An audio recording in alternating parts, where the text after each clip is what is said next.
बस झाला, बस झालं. हाणामारी सोडून जरा माणसांगत वागा, नाही तर तुम्हाला बी बुकल्याला मला लय नाही लागायचा. हाणामारी करून काय मिळणार आहे का?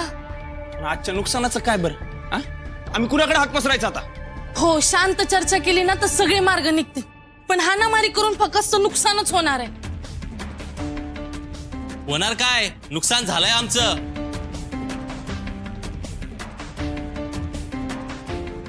बर, तुमचा जो काय माल आहे ना तो समजा मी विकत घेते, मग तर झालं.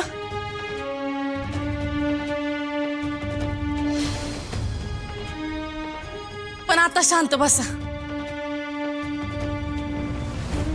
बर, तुमच्यावर विश्वास ठेवतो, नाही तर याला सोडला नसता, कांद्यासारखा ठेचला असता. बस, मला माहितीये त्याची चूक आहे. पण तो मार्केटात नवीन आहे, त्याला काहीच माहित नाही. मी समजवते ना त्याला, पर तोपर्यंत शांत बसा.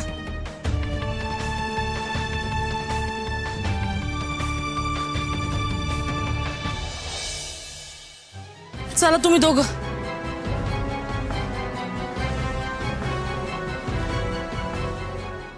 आले रम्या मी.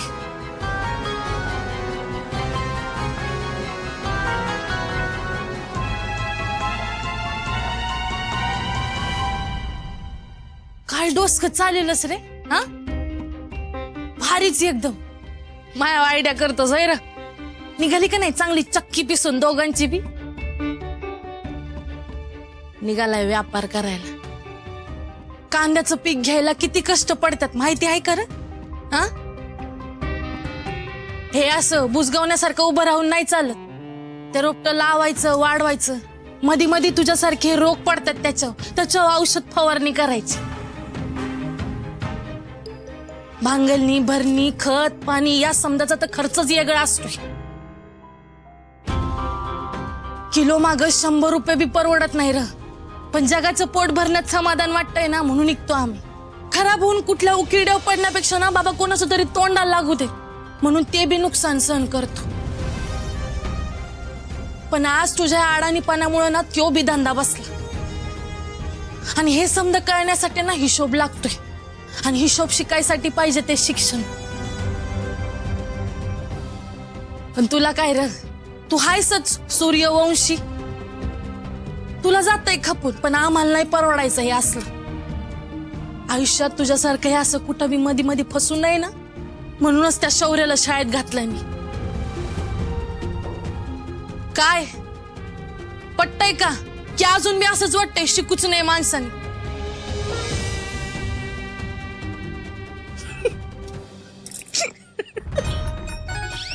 भाजलेला शेंगदाणा हातावर चोळल्यावर कसा पांढरा फटक पडून हातात पडतो, तसं पांढरं फटक तोंड पडलंय तुझं. चल आता बस गाडीत. मी आहे ना तुझ्या संग. काय रे भुनभुन्या, हायचत का नाटकी अजून तुझी? हे भावा, अरे चल की, कशाला उगाच नाटक करतोय? मी पुढे बसणार नाही. माझ्या बापाचं काय जातंय, बस पाठी आपटून घेत बोजगावनं.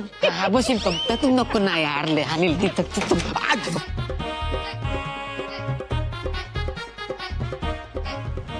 जाधव, ट्रॅफिकचा सगळा भाग तुम्ही सांभाळा. बाहेरून येणाऱ्या सगळ्या गाड्या टाउन हॉल पासून बावड्याकडे वळवा आणि ऑपोजिट साईडला व्हीनस कॉर्नर पासून लक्ष्मीपुरीकडे वळवा. म्हणजे दसरा चौक पॅक जरी झाला तरी गाड्या अडकणार नाहीत. Yes madam.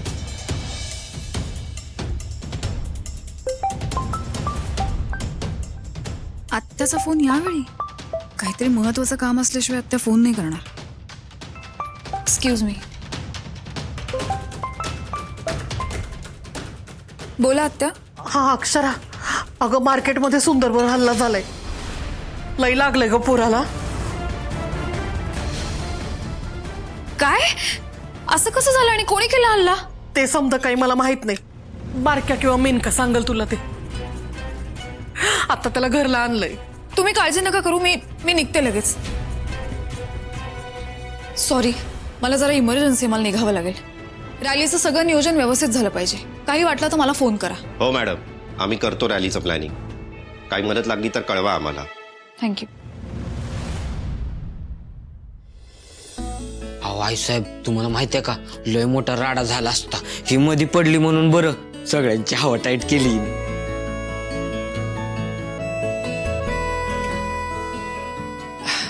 बरं झालं तू होतीस म्हणून थोडक्यात निभावलं. आणि सुंदर, अरे तू तरी कशाला नसत्या गोष्टी डोक्यात घेत असतोस रे? आता हे केवढ्याला पडलं असतं सांग बरं. अरे पण असे कसे असतात लोक, अशी मारहाण करायची म्हणजे? आपलीच चूक आहे. अगं हातावर पोट असणारी मंडळी ती. आपण जर त्यांचा कामधंदाच बसवला तर चिडणारच ना ते. हो, पण म्हणून मारहाण करायची का? काय नाही, आपण ताईला सांगूयात आणि पोलीस कंप्लेंट करूयात त्यांच्यावर. ए बाई नको नको, तू शांत हो. आपण आधी ह्याला बरं करू. हा, आता होईल बरा. आंबे हळद आणलीये, ती लावलं का आराम पडेल.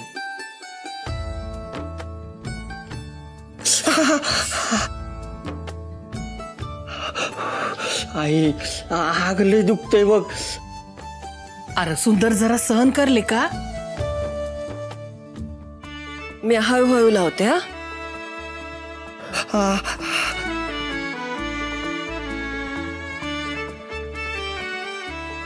आग आई लय दुखतंय. अरे हो र पोरा, थोडं सहन करा.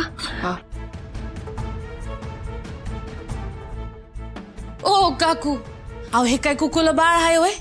जरा तुमची लाडण काळजी कमी करा. मोकळा सोडा त्याला. की अजून बी काकीतच घेऊन फिरशिला?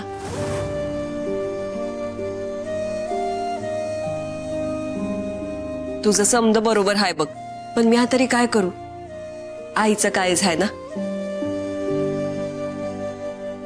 आपलं लेकरू किती बी मोठं झालं ना तरी आईला बाळच वाटतं बघते.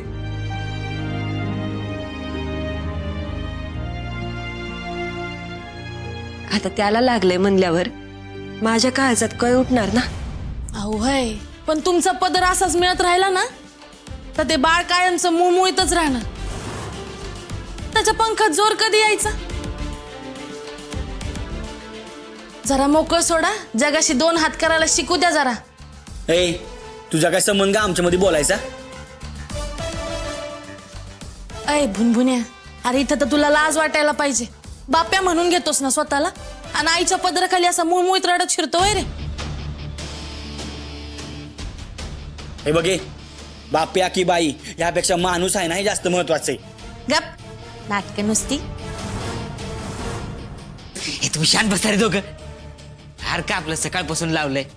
अगं कटाळा आला मला, माहितीये का. तुम्हीच सांगा की जरा. वय वय, दोघं बी ना आता जरा शांत राहा.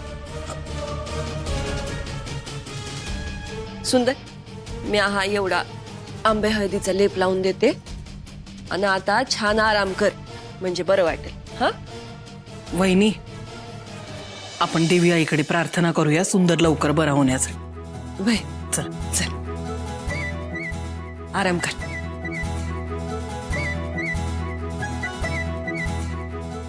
अय बुजगावण्या, बघ इथं तुझ्यासाठी देवाला दाव लावणारी माणसं आहेत आणि तू देवळातल्या त्या दगडासारखा. किती बी नारळ फोडा, त्यातून पाणी निघल, पण तुला काही फरक नाही पडायचा. सुंबाटल्या, नुसता खाऊन खाऊन फोपावलायस. ए आवाज खाली. आणि मला माहितीये बरं तुझा दम. कावळ्याच्या घटातलं उपजलेल्या कोकिळ्यासारखं आहेस. तुला बाहेरची माणसं लय गोड लागतात, घरातली नाही लागत. हे बघे, तू जास्त बोलायला लागलेस. हा, होय का? अरे तरी कमीच बोलले. एवढी जीव लावणारी आई आहे, अक्षराताई आहे, त्यांची कधी कदर केलीस का रे तू? शौर्याचं नाद सोड आणि जरा आई आणि बायकोकडे लक्ष दे, मग कळल खरं सुख काय असतंय ते. कळलं? आणि मी जे काही सांगते ते तुला पटायलाच पाहिजे असं काही नाही बरं. पटलं तर घे, नाही तर घाल चुलीत. असो, लईच बोलले. घ्या काळजी. काळजी घेऊनच जगवलं पाहिजे नाही का बुजगावनं. बारक्या हिनं लय डोक्यात चाललाय माझ्या. अरे म्हणली ना नाही पटलं तर सोडून दे की. ए ग जीजू बरोबर बोलतीये ती. तुमचं चुकतंय. हा हे बी बरोबर. अगं पण ह्यो ऐकल तर खरं ना. बर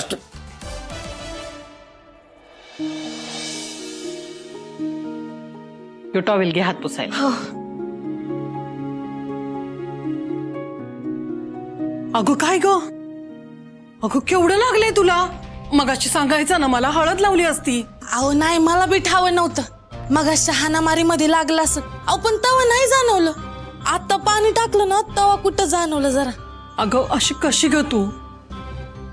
खरंच आमचं नशीब बनून आलीस बघ या घरात. स्वतःच्या जीवाची पर्वा न करता आमच्या सुंदरचा जीव वाचवलास. लय हिमतीची पोर आहेस. तुझं ना कौतुक करावं तेवढं कमीच आहे बघ. हो काय आता तुम्ही एवढं काय मोठं नाही केलं मी. तुला काय बी वाटू दे पर तुझं लई उपकार आहेत बघ आमच्यावर. या आयुष्यात किती बी करायचं म्हटलं ना तुझ्यासाठी तरी कमी पडेल. मी हळद आणते थांब. अहो नाही नाही नको कशाला. अहो आत्या ह्या अशा जखमा लई बघितल्यात मी. पण हे असं हळदीचं कौतुक नाही करत बसले. आणि मी आता म्हणते जखमेवर ना आपोआपच खपली बसलेली बरी. बिनकामाचं लाड केलं ना तर ते शरीर बी सोकावते. मग हे असं कौतुक करत बसायची सवय लागते शरीराला पण. तुझं ना तुझ्यापाशी ठेव. पर म्या काय तुला हळद लावल्या बिगर जाऊ देणार नाही.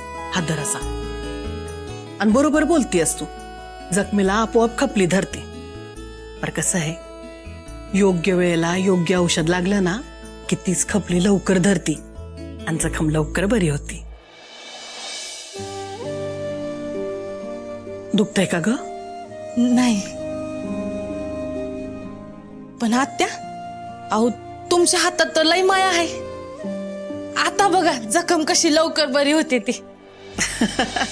मग व्हायलाच पाहिजे.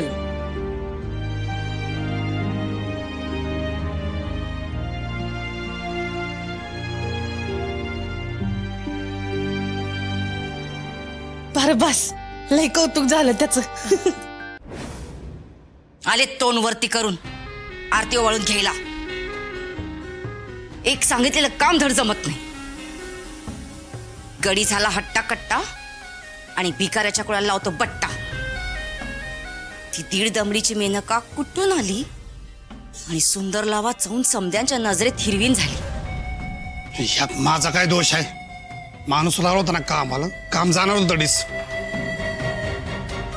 पण मेनका घुटण्यामध्ये पडली, सगळा डावच पलटी मारला. वे आणि तुम्ही नुसतं बघत बसला. काही नाही, हिचा वेळीच बंदोबस्त करायला पाहिजे, नाहीतर ही बया डोईजड होईल. हिला टपकवायला लागते लवकरच.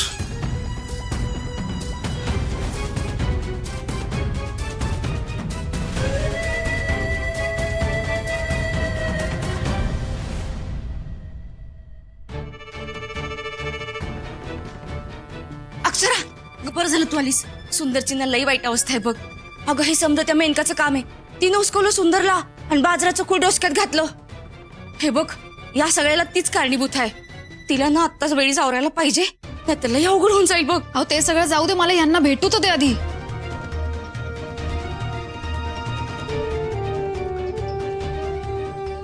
काय तुम्हाला काय इतर राखणदारी करायची आहे? हा चला की आत.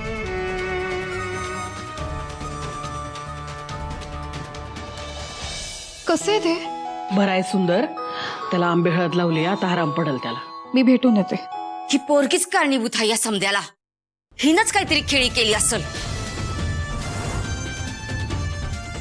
चेहरा सुंदरीचा आणि गुण चिचुंदरीचा. बिचारा सुंदर असे तर बाजारात नवीन होता आणि हिची रोजची माणसं ओळखीची. हा तर सुंदरशी जमून न घेता हिनच त्याच्यावर हल्ला करायला सांगितला असल.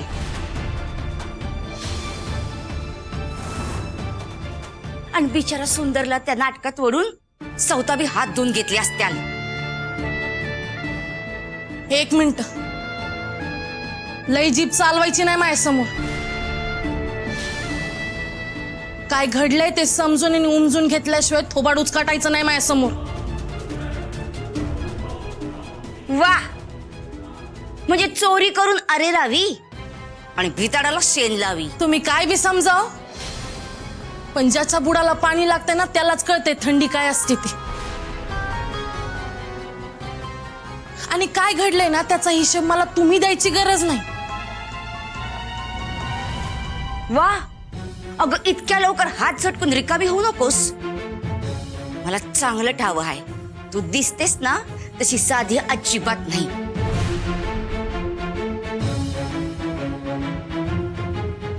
भावाचा बदला घ्यायचा म्हणून चाललंय हे समद. म्हणूनच चाललंय ना हे खेळ खंडोबा आणि नाच बंडोबा.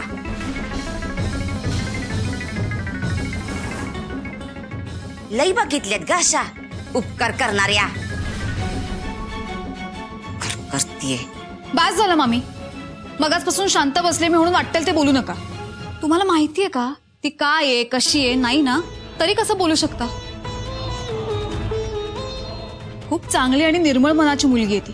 कोणाला इजा पोहोचावी म्हणून ती कधीच काही करणार नाही.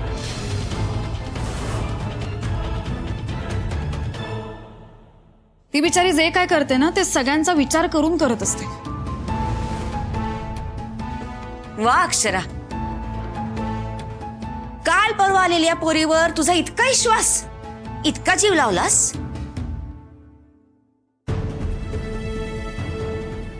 आणि मी काय चुलीत घालायचं सरपल आहे का? माझ्या वाट्याला कधी घेणार तुझा यो प्रेम आणि विश्वास? मामी, काहीतरी गैरसमज झालाय तुम्हाला. माझा गैरसमज? अक्षराताई राहू दे, सोड. उग माझ्यामुळे तुमच्या घरात राडे नको. मी येते, लय वेळ झालाय, उगा उशीर व्हायचं.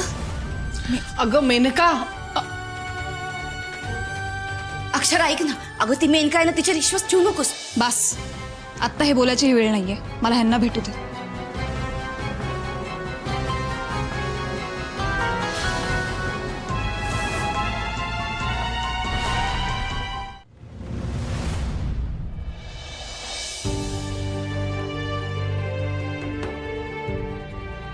किती लागलाय हो तुम्हाला?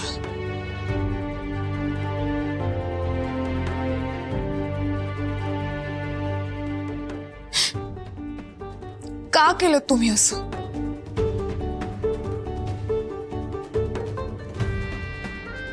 अहो कसं असतं, प्रत्येक बाजारात प्रत्येक व्यापारी त्या त्या गोष्टींचे भाव ठरवतात. ते जाऊन तुम्ही कमी केलं तर त्यांना राग येणं स्वाभाविक नाहीये का? त्यात त्यांचंच नुकसान आहे की नाही?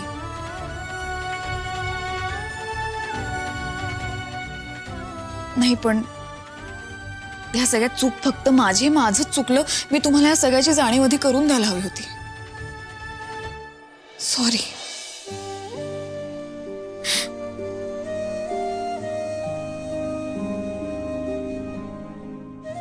अक्षरा अगं काही बोलू नका आता.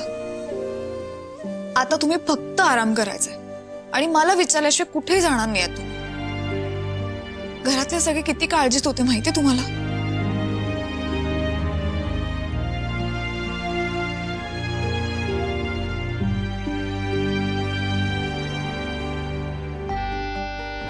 एवढी जीव लावणारी आई आहे, अक्षराताई आहे, त्यांची कधी कदर केलीस का रे तू?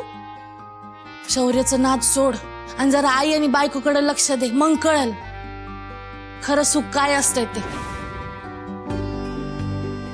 समजासनी मॅच चुकीचा दिसतो आहे. प्रत्येक जण म्हणतोय म्या का असा वागलो, म्हणजे म्या चुकीचं वागतो आहे का?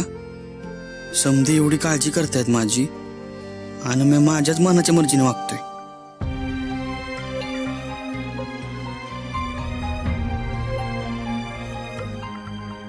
अहो खरं सांगू का, वाईट वाटून घेऊ नका, पण तुम्ही जर खरंच शिक्षण घेतलं असतं ना तर हा कुठलाच प्रसंग तुमच्यावर आला नसता. मी रागाच्या भरात येऊन हे समज केलं बघ. मला असं नाही करायला पाहिजे होतं.